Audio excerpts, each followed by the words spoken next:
Ladies and gentlemen, hello, this is Debo from Land Say Go, and thank you very much for showing up for another deck tech from us.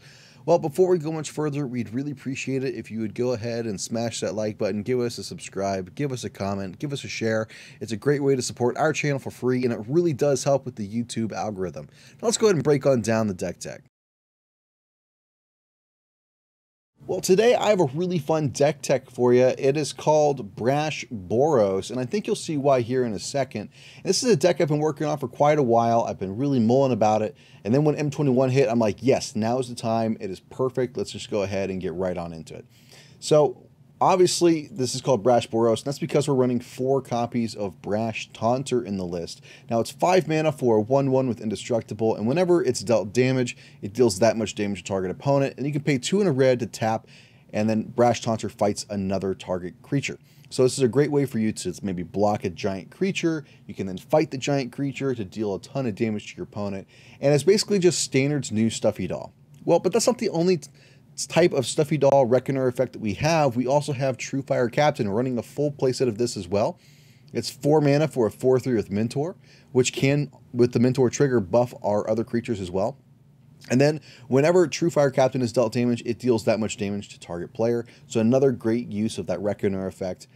Now, that's not our only creatures I care about being dealt damage. So we also have Stormwild Capridor as well. This is an Ikoria card. It hasn't seen a whole lot of play, but it really fits well in this list. It's 2 and white, it's a 1/3 with flying, and then whenever it is dealt damage, you would prevent that damage and put that many +1/+1 counters on it. It has to be non-combat damage, not necessarily combat damage, but a lot of really cool stuff to go along with this card. But how do we power these out? How do we get some awesome synergy with that?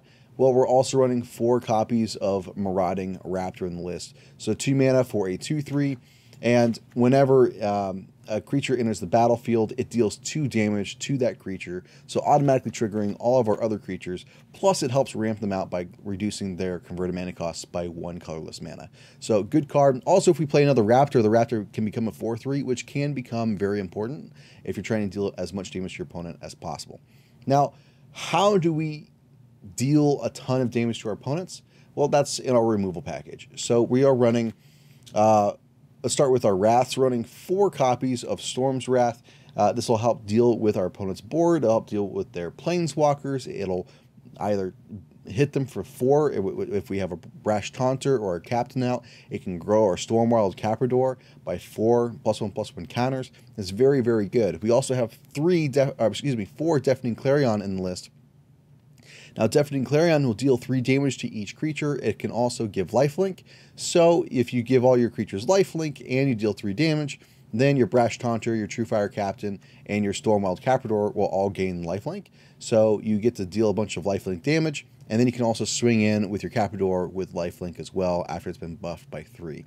So very, very good there. Now, we can also do some really fun things with like Response and Resurgence. So with Resurgence, we can either, if we already have a giant Capridor or something like that, we can get in with a double strike, a double combat step type of a turn, or we can also use the response side to either deal with an opponent's big, nasty blocking creature or attacking creature, or we can target our Brash Taunter or our Truefire Captain or our Stormwild Capridor to be able to get all of those synergies with dealing 5 damage to one of our creatures. So this could basically become 2 mana, deal 5 damage to an opponent's face. Pretty good. Now, speaking of dealing a bunch of damage, we also have 4 copies of Purphoros' Intervention.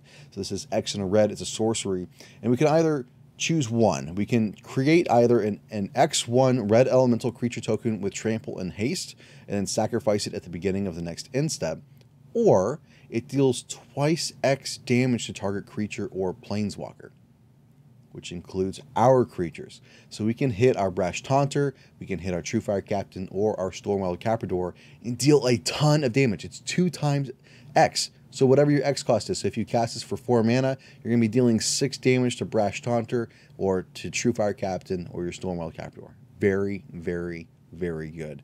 Now, we also want to be able to protect our stuff, so we do run 2 copies of Fight as 1. You could run God's Willing in here, but I'm running Fight as 1 because we do actually have a human and we have non-human, so it allows us to be able to give some of our stuff indestructible that don't have indestructible, so if they're met with with mono black hate or something like that, this could be a good way to protect them. Plus, it can allow you to get in some extra points of damage. I think it's really good. But our secret tech here is 2 copies of Gideon's Sacrifice. So for a single white, it's an instant. We choose a creature or planeswalker we control. All damage that would be dealt this turn to you and permanents you control is dealt to the chosen permanent instead. So if you have a Brash Taunter or a Truefire Captain out, they do an alpha strike on you. Let's say you're playing blue-white flyers. They get Rally of the Wings, Rally of the Wings, Rally of the Wings, and it's going to be like 24 damage, and it's going to kill you.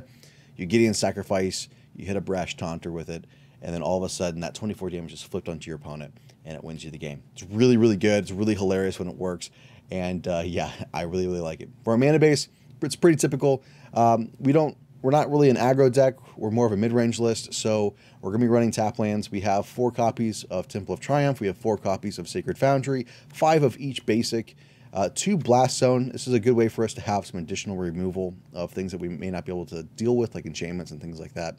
And then 4 copies of Fabled Passage. So that's the main list. And then on our sideboard, we do have a sideboard for this. We have 2 copies of Grafdigger's Cage to go up against any sort of Jund Sacrifice or graveyard shenanigans, any Uros, anything like that could be really, really good for us.